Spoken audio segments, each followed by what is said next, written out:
6. Many admit that there is an only substance, which is the first substance, and the source of all things. But what kind of a substance it is, they do not know. They believe it to be so simple that nothing is simpler, that it may be compared to a point with no dimension, and that from an infinite number of such, the forms of dimension came into existence. This, however, is a fallacy originating in the idea of space. For the idea of space seems to make such a least necessary.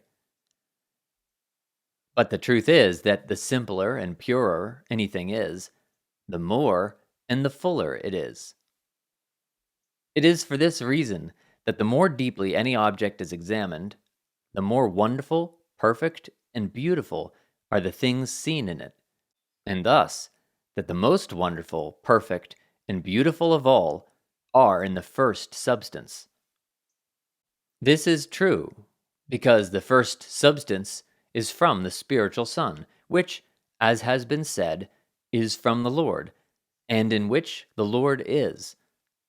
Therefore, that Son is itself the only substance, and as this substance is not in space, it is the all in all, and is in the greatest and the least things of the created universe.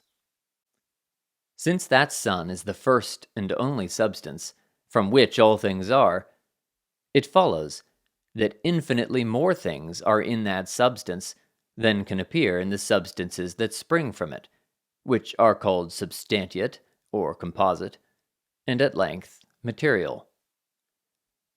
These things cannot appear in those substances because they descend from that Son by degrees of a twofold kind, in accordance with which all perfections decrease. For this reason, as said above, the more deeply anything is examined, the more wonderful, perfect, and beautiful are the things that are seen.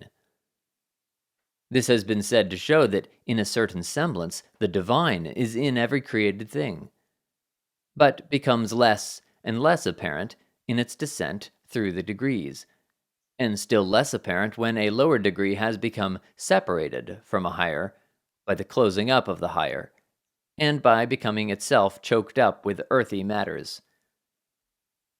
This, however, must needs seem obscure, unless one has read and understood what has been presented in the work on divine love and divine wisdom respecting the spiritual Son, respecting degrees, and respecting the creation of the universe.